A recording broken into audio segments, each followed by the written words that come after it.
नमस्कार, बुलेटिन में आप सभी का स्वागत है। मैं हूं आपके साथ आशुतोष चतुर्वेदी। तो क्या देश अपनी धरोहरों को संभाल नहीं पा रहा है? क्या हम अपनी अनमोल निधियों का सही तरीके से ध्यान नहीं रख पा रहे हैं? ये सवाल खड़े हुए हैं सारनाथ में बोधि वृक्ष की डाली के अचानक टूटने से। बिना बरसात और आंधी के शुक्रवार को इस वृक्ष के गिरने से यहां के बौद्ध भिक्षु खासे दुखी हैं और वृक्ष के खंडित होने को अशुभ मान रहे हैं। लेकिन इस घटना से सवाल ये उठने लगे हैं कि आखिर इतनी प्राचीन धरोहर के संरक्षण के लिए क्या कोई उपाय नहीं किया गया?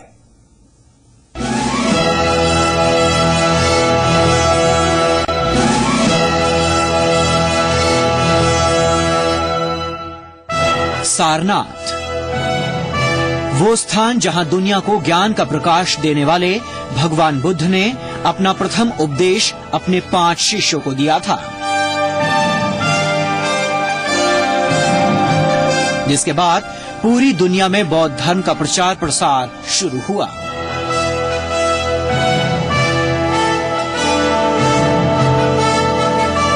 सारनाथ की इस ऐतिहासिक मूलगंध कुटी में आज भी उस वक्त का घटनाक्रम मूर्तियों के जरिए दिखाने की कोशिश की गई है।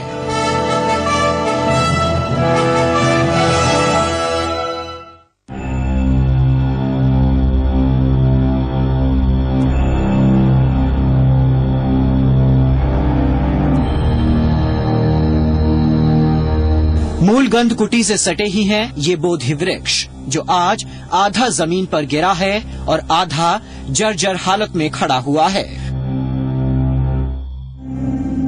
शुक्रवार को अलसुबह ये वृक्ष अचानक टूटकर गिर गया। गनीमत रही कि बुद्ध की ऐतिहासिक मूर्तियों को कोई नुकसान नहीं पहुंचा। हालांकि कुछ धम्मचक्र जरूर क्षतिग्रस्त हो गए हैं। देखिए, बौद्ध धर्म में बोधि वृक्ष का अपना विशेष महत्व है। बोधि वृक्ष के नीचे भगवान को ज्ञान प्राप्त हुआ था, इसलिए बोधि वृक्ष हमारे लिए बहुत पवित्र है, पूजित है, मानित है। दरअसल भगवान बुद्ध ने बोध गया में जिस वृक्ष के नीचे ज्ञान प्राप्त किया था, ये वृक्ष उसी की शाखा है, जिसे बौद्ध मान्यताओं में काफी पवित्र माना जाता है। इस वृक्ष के बारे में कहा जाता है कि सम्राट अशोक की पुत्री संघमित्रा बोध गया से बोधि वृक्ष का एक हिस्सा श्रीलंका ले गई थी।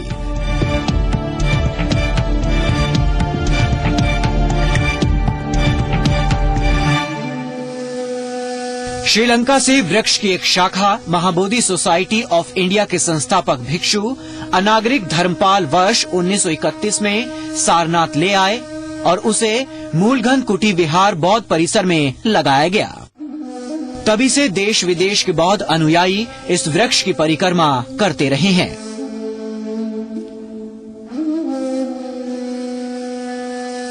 आज ही बोधि वृक्ष की शाखा इतनी बड़ी जो है वो कह सकते पूरा पेड़ ही आधा पेड़ गिर गया। और ये पेड़ बहुत ऐतिहासिक है, जिस वृक्ष को अशोक की पुत्री संघमित्रा महेंद्र लेकर के श्रीलंका गए थे, उसी की पवित्र शाखा है। और इसके इस तरह से गिरने से हम जो बौद्ध अनुयायी हैं, भिक्षु हैं, उपासक उपासिकाएं हैं, आहत है, दुखी हैं। दरअसल बोधि वृक्ष के गिरने की वजह इसके तने का खोखला होना बताया जा रहा है। लिहाजा इस वृक्ष के क्षतिग्रस्त होने के बाद सवाल उठने लगे हैं कि आखिर क्यों नहीं पहले ही इस ऐतिहासिक वृक्ष के संरक्षण के लिए उपाय किए गए? क्या किसी को जरा भी अंदाजा नहीं था कि ये पवित्र वृक्ष इस कदर खोखला हो चुका है कि कभी भी बड़े हादसे को न्योता दे सकता है? अमित कुमार, जी मीडिया, वाराणसी। तो भारतीय पौराणिक इतिहास में कल्प वृक्षों की मान्यता काफी प्रसिद्ध है और पुरानी मान्यताओं की तस्वीरें आज भी दिखती हैं। देश में ऐसी कई जगह हैं जहां कल्प वृक्ष के तौर पर मान्यता प्राप्त ऐसे प्राचीन वृक्ष दिख जाते हैं। लेकिन अफसोस की बात यह है कि इन प्राचीन वृक्षों के संरक्षण के लिए उपाय नहीं किए जाते, जिससे अब इन प्राचीनतम वृक्षों के अस्तित्व पर ही संकट मंडराने लगे हैं। इलाहाबाद और हमीरपुर में भी 2 ऐसे ही कल्प वृक्ष हैं। संगम नगरी की धार्मिक पहचान कहे जाने वाले अक्षय वट का दर्शन और उसका संरक्षण अब दोनों ही आम लोगों की पहुंच से दूर हो गया है। यमुना नदी के किनारे स्थित इस वृक्ष को सृष्टि का प्रहरी माना जाता है।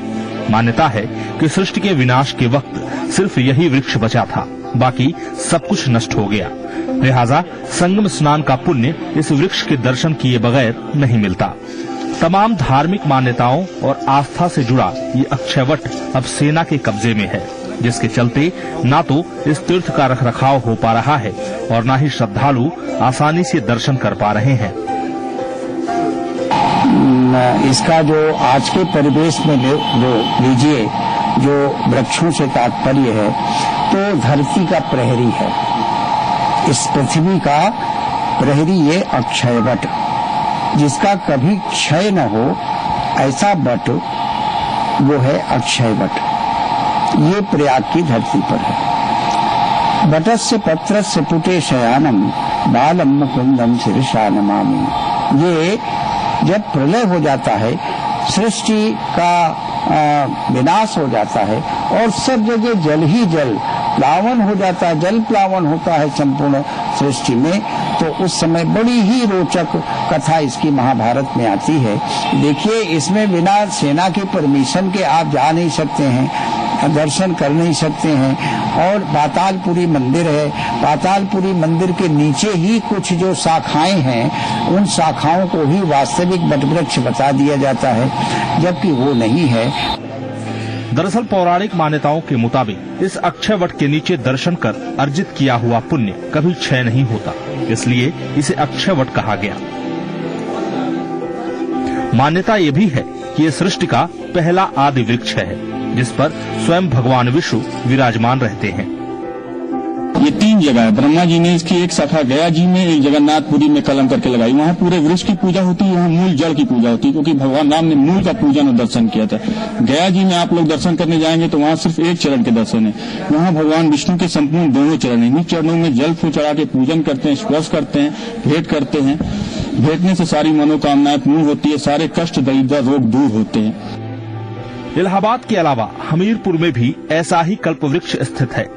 हमीरपुर में यमुना नदी के किनारे खड़े इस कल्पवृक्ष को लेकर भी पौराणिक मान्यताओं की कमी नहीं है। कहते हैं कि ये वृक्ष अजर अमर है और इसे स्वयं भगवान कृष्ण की पत्नी स्वर्गलोक से लेकर आई थी।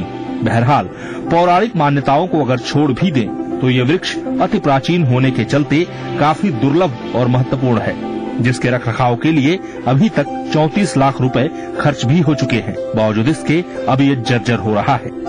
भारतीय सनातन परंपरा में पर्यावरण, पेड़, नदी, पत्थर, पहाड़ सबको पूजनीय माना गया, जिसके पीछे पौराणिक कहानियों के तर्क तो दिए गए, लेकिन इन तर्कों के साथ जुड़ा था पुख्ता वैज्ञानिक कारण। यकीनन उस महान प्राचीनतम संस्कृति की धरोहर अगर आज हमारे बीच में जिंदा है तो उसका संरक्षण करना और उसे बचाए रखना हमारा कर्तव्य है।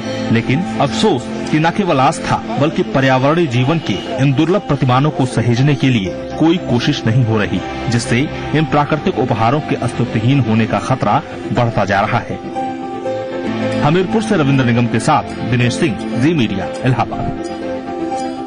जी हाँ, तो ये सिर्फ पेड़ नहीं है, वृक्ष नहीं है, बल्कि ये पौराणिक और ऐतिहासिक धरोहर है। इनका संरक्षण करना हमारा कर्तव्य है, सरकार का भी कर्तव्य है। लेकिन कई सारे सवाल भी उठ रहे हैं कि क्या ये धरोहर जो है वो संभल नहीं पा रहे हैं? क्या हम अपनी अनमोल निधियों का सही तरीके से ध्यान नहीं रख पा रहे हैं? ये सवाल खड़े हुए हैं सारनाथ में बोधि वृक्ष की डाली के अचानक टूटने से। बिना बरसात और आंधी के शुक्रवार को इस वृक्ष के गिरने से यहाँ के बौद्ध भिक्षु खासे दुखी हैं और वृक्ष के खंडित होने को अशुभ भी मान रहे हैं। लेकिन इस घटना से सवाल ये उठने लगे हैं कि आखिर इतनी प्राचीन धरोहर के संरक्षण के लिए क्या कोई उपाय नहीं किया गया? ज्यादा जानकारी के साथ हमारे संवाददाता अमित सिंह जुड़े हुए हैं। अमित, आपसे यही सवाल करना चाहेंगे कि क्या संरक्षण के लिए कोई ठोस कदम नहीं उठाए गए? क्योंकि अचानक जो है बिना मौसम के खराब होने की बिना भी जो है वृक्ष गिर जाता है, जबकि यहाँ पर संरक्षण दिए जाने की काफी जो है प्रयास की बात कही गई है, लेकिन अचानक जिस प्रकार से देखा गया है कि खोखला हो गया, क्या इसका जो है पहले से उपाय नहीं किया गया बचाने के लिए? ये जो पूरा एरिया है, पूरा क्षेत्र है सारनाथ का, ये एएसआई के तत्वाधान में है। एएसआई इसके लिए जिम्मेदार है। जो ये बोधि वृक्ष जिसकी एक शाखा टूटकर गिर गई है, ये 3वीं शताब्दी में श्रीलंका के अनुराधापुरा में सम्राट अशोक की पुत्री संघमित्रा द्वारा जो बोधि वृक्ष लगाया गया था, ये उसी की एक शाखा को 1931 में यहाँ लाकर प्रथम उपदेश स्थली के ठीक बगल में ये बोधि वृक्ष लगाया गया था। निश्चित रूप से एक बड़ी अनदेखी सामने आई है, क्योंकि इस महत्वपूर्ण वृक्ष को लेकर पूरे दुनिया में जितने भी बौद्ध अनुयायी हैं वो बेहद संवेदनशील रहते हैं। यहाँ की पत्तियां तोड़कर वो अपने घरों पर उसको बाकायदे लेमिनेशन कराकर रखते हैं, उसकी पूजा करते हैं। अब जबकि एक बड़ी शाखा टूटकर गिर गई है, बौद्ध अनुयायी के साथ साथ एएसआई के अधिकारी भी इसको लेकर सकते में हैं।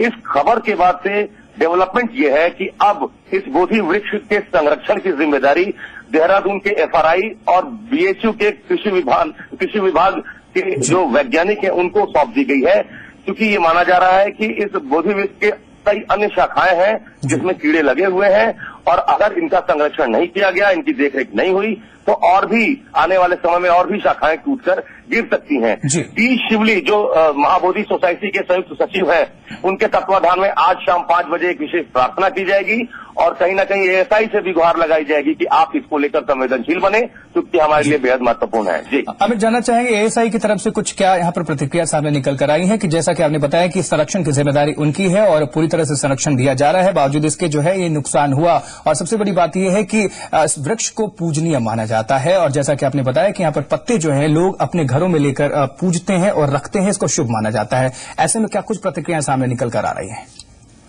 देखिए, एएसआई के जितने भी जिम्मेदार अधिकारी हैं, क्षेत्रीय सचिव से लेकर अन्य अधिकारी तक, कोई भी बोलने के लिए तैयार नहीं है। उनका कहना है कि आप नई दिल्ली स्थित जो हमारा हेडक्वार्टर है वहां से आप इस मामले में हमारा जो ऑफिशियल वर्जन है वो ले सकते हैं। लेकिन ये उन्होंने अनऑफिशियल बातचीत में उन्होंने ये जरूर स्वीकार किया कि इस बोधि वृक्ष की देखरेख जो होनी चाहिए थी वो कहीं न कहीं छूट गई है, उसको आगे बढ़ाने का काम किया जाएगा और इसी कड़ी में जो एएसआई के ही प्रयास से कहीं न कहीं एफआरआई और बीएचयू के कृषि विज्ञान विभाग को इसके संरक्षण की जिम्मेदारी सौंपने जा रही है एएसआई। अमित, आपसे जानना चाहेंगे, चूंकि आप वहां पर आपने विजिट भी किया है और कई बार आपने देखा भी है, क्या अभी स्थिति क्या है इस वृक्ष की, इस बोधि वृक्ष की इस शाखा के टूटने के बाद अभी कितना सुरक्षित है? देखिए, जो बोधि वृक्ष की लटकी हुई अन्य टहनियां हैं उनको सुरक्षित करने के लिए लोहे के एंगल और रॉड से उनको सहारा दे दिया गया है और उस पूरे एरिया को घेर लिया गया है। हालांकि जो प्रथम उपदेश स्थली है, शाखा टूटकर जब गिरा तो उसके ऊपर लोहे का एक रॉड लगा हुआ था। उस रॉड की वजह से जो नीचे मूर्तियां बनी हुई हैं, भगवान बुद्ध जो 5 शिष्यों को शिक्षा देते हुए जो उनकी मूर्तियां बनी हुई वो बिल्कुल सुरक्षित है। तो फिलहाल जो अन्य टहनियां जो लटकी हुई हैं उनको रॉड से सहारा दिया गया है और अब एएसआई के जो लोग हैं वहां पहुंच चुके हैं और उसके संरक्षण की अब जिम्मेदारी एफआरआई और बीएचयू को देने की तैयारी चल रही है। जानकारी देने के लिए बहुत बहुत शुक्रिया अमित आपका। तो सारनाथ की तस्वीरें हैं। सारनाथ में बोधि वृक्ष का एक हिस्सा गिरा और खोखले तने के चलते बताया जा रहा है कि ये गिर पड़ा बोधि वृक्ष। तो यूपी के बाराबंकी में विश्व का अकेला पांडवकालीन परिजात वृक्ष इन दिनों असुरक्षित है और सिंगरौली गौसपुर तहसील के बरौलिया गांव में स्थित ये वृक्ष 5000 साल से अधिक पुराना है। इसे महाभारत काल का एकमात्र जीवित प्रतीक माना जाता है। करीब 3 वर्ष पहले इस वृक्ष के तने में सड़न जो है शुरू हो जाने से इसका अस्तित्व खतरे में पड़ गया था, लेकिन कृषि वैज्ञानिकों और वन विभाग के प्रयासों से इसे बचा लिया गया था। लेकिन एक बार फिर से इस वृक्ष में सड़ना जो है वो शुरू हो गया है, जिसमें इस वृक्ष का अस्तित्व ही खतरे में है। विश्व के इकलौते वृक्ष पारिजात में फूल सफेद खिलते हैं, लेकिन सूखने के बाद ये सुनहरे हो जाते हैं। कहते हैं कि ये वही फूल है जिससे माता कुंती भगवान शंकर की उपासना करती थीं। ये फूल सूखने पर सुनहरे हो जाते हैं, बिल्कुल सोने जैसा। पौराणिक कथाओं के अनुसार इस वृक्ष को भगवान कृष्ण स्वर्ग से लाए थे और अर्जुन ने अपने बाण से इसे पाताल में रोप दिया था। पांडव यहाँ अज्ञातवास के दौरान रहे थे। इस परिक्षेत्र में आज भी कई पांडवकालीन अवशेष देखे जा सकते हैं। हाल के कुछ वर्षों में इस वृक्ष में कई रोग लग गए, जिसके चलते फूल और डालियां कम होने लगी हैं। लगी कि बेटा अभी समय पूजन का हो चुका है, चलिए। तो अर्जुन कहते हैं कि चलिए माता। तो उन्होंने अपने बाण के द्वारा वहां जाकर के ये पारिजात वृक्ष लाए। इसी के फूल से जो है माता कुंती ने भोलेनाथ की पूजन किया। उनके 5 पांडवों का महाभारत में विजय हुआ। यहाँ से 2 किलोमीटर दूर कुंतीश्वर महादेव है, वहाँ पे आज भी जल जो चढ़ा हुआ मिलता है। इस प्राचीन वृक्ष के लिए चिंता का विषय ये भी है कि इस वृक्ष के फल में बीज नहीं होते, जिसके चलते इस प्रजाति का पारिजात के साथ ही मिटने का खतरा बढ़ गया है। हालांकि कुछ वैज्ञानिकों ने दावा किया था कि दक्षिण अफ्रीका में इस प्रजाति के कुछ वृक्ष हैं, लेकिन इस बात की पुष्टि नहीं हो सकी। यूपी सरकार ने इस वृक्ष के चारों ओर सुरक्षा के लिए रेलिंग बना दी है और यहाँ एक वनकर्मी को भी तैनात कर दिया गया है। मंगलवार मास पूर्ण जो है यहाँ मेला लगता है, दूर दूर से जो है दर्शनार्थी दर्शन करने आते हैं। मूल निवास हनुमान जी का पारिजात में है। जो भी मुराद आपको कोई इच्छा पूरी होती है, जो भी कोई आता है। कहते हैं कि माता कुंती ने इस पारिजात में लगे सुनहरे सोने जैसे 1.25 लाख फूलों से भगवान भोलेनाथ की पूजा की थी, जिसके बाद भगवान भोलेनाथ प्रसन्न होकर 5 पांडवों को विजयी होने का वरदान दे दिया था। ये वही अनोखा वृक्ष है जो समुद्र मंथन से प्रकट 14 रत्नों में से एक है। देवगढ़ इस अद्भुत वृक्ष को स्वर्गलोक लेकर गए थे और इंद्र के बगीचे में लगा दिया था। मान्यता है कि जिसने भी इस वृक्ष की 128 बार परिक्रमा कर ली, समझो उसकी सभी मुरादें पूरी हो गईं। माता कुंती के इस मंदिर में पूजा करने के बाद से ही इसका नाम कुंतेश्वर महादेव पड़ गया। कहते हैं कि आज भी कोई मनुष्य सबसे पहले इस मंदिर में पूजा नहीं कर पाता, चाहे जितनी रखवाली क्यों न करें, शिवलिंग सदैव पूजी ही मिलेगी। दुर्गेश कुमार के साथ ब्यूरो रिपोर्ट, जी मीडिया, बाराबंकी। केदारनाथ मंदिर के पुनर्निर्माण को लेकर मंदिर समिति और एएसआई में आपसी लड़ाई शुरू हो गई है। दरअसल मंदिर समिति ने एएसआई के कामकाज की धीमी रफ्तार को लेकर नाराजगी जाहिर की है। वहीं एएसआई के अधिकारी कुछ भी बोलने से बच रहे हैं। प्रदेश सरकार भी इस मामले में सावधानी से बोल रही है। इस खबर पर ज्यादा जानकारी के साथ देहरादून से हमारे संवाददाता सोनू सिंह जुड़ चुके हैं। सोनू, आपसे जानना चाहेंगे कि मंदिर समिति और एएसआई में आपसी लड़ाई शुरू हो गई है, क्या कुछ है पूरा मामला और गतिविधि इस वक्त क्या कुछ चल रही है?